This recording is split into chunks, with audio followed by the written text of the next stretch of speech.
Hey y'all, happy Tuesday. I hope that everybody is doing great. We have a couple of things to discuss. I'm not going to hold y'all up too long, so we're just going to get right into it. The first thing that I want to discuss is the big, beautiful bill. Right now, that has passed the Senate and it is going to the House. It was a 51-50 vote, so it's going to go ahead and advance to the House, and they're hoping to wrap everything up and pass it by July the 4th. And keep in mind, July the 4th is on Friday. There are a couple of key takeaways that you need to know about, so I'm just going to kind of just shoot those off to you.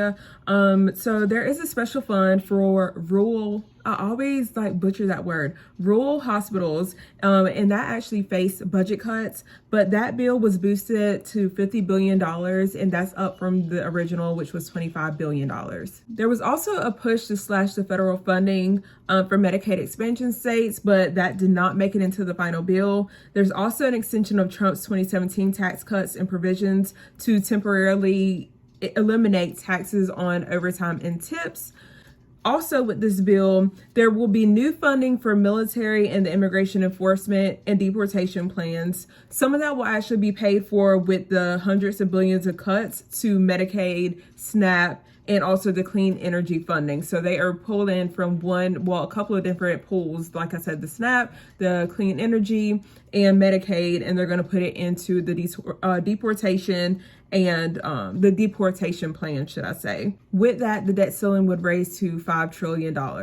I want to encourage everybody to do their research. I just gave you a couple of points and things that were on this, but there is so much more that is included in this bill that you need to be made aware of, because this is going to affect millions of people. So just stay informed. Next, we're going to move along to what's happening, and a lot of people are currently struggling with groceries. The prices of food is continuing to go up. It has not dropped at all. Now, there are some stores, if I can talk right, y'all, there are some stores that I find are better to shop. I know right now I'm utilizing about 4 to 5 different stores to shop at. There's no more just shopping at one store. I have been doing this for probably a couple of years now, just because the days of going to one or even 2 stores is just over, especially with prices steadily increasing. So make sure that you are shopping store sales.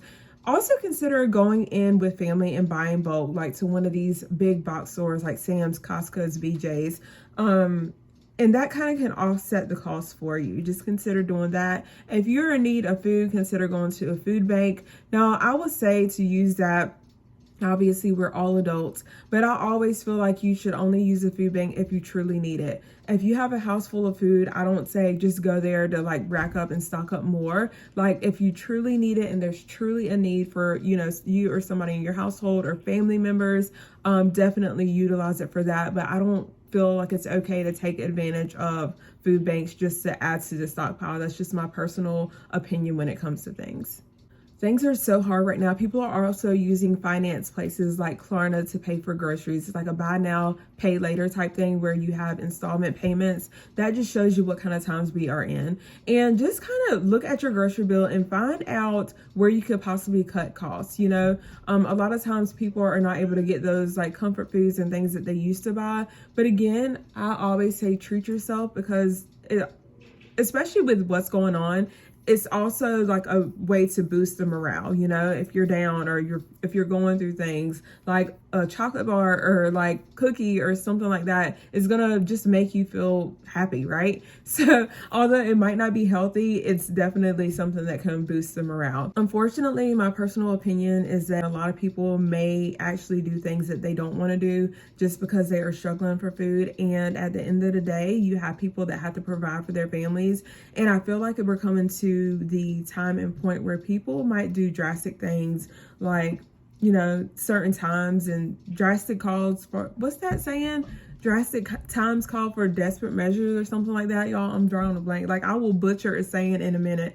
But you guys know what I'm saying. So kind of just take that into consideration and just kind of be aware of your surroundings when you're out. Know, instead of being in your phone and engrossing your phone when you're going in the grocery store, just look at the vehicles around you. Notice if anybody's sitting there. Always know your exits out of a store, because you never know what will happen. And just be aware. Don't live in fear, but just keep your eyes open and be very aware. There are a lot of job losses happening. There are cuts to, different hospitals. Some smaller hospitals in certain places are closing. And even if they aren't closed, they don't have the full capacity to run like they should be, because they are running short staff. And that is for many different reasons. Consider taking a first aid class, CPR class. Just get to know your basic CPR, like know basic things like your heart rate, what an average heart rate is. Get to know what average respirations are, for the person. Like adult is going to be different than baby when it comes for respirations.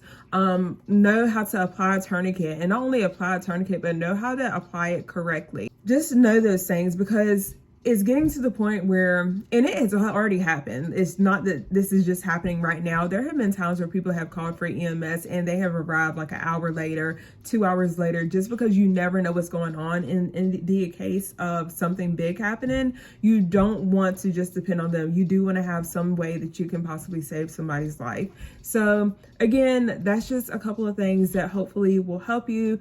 Call down to your local community college or call your hospital. They may be able to put you in touch with people that do offer classes, and just know those things. Like I said, just basic things. You need to know like a basic average blood pressure, and things like that. So I'm going to go ahead and wrap this video up. I told you I wasn't going to hold you guys too long. I'm actually extremely tired. It has been a very, very long day.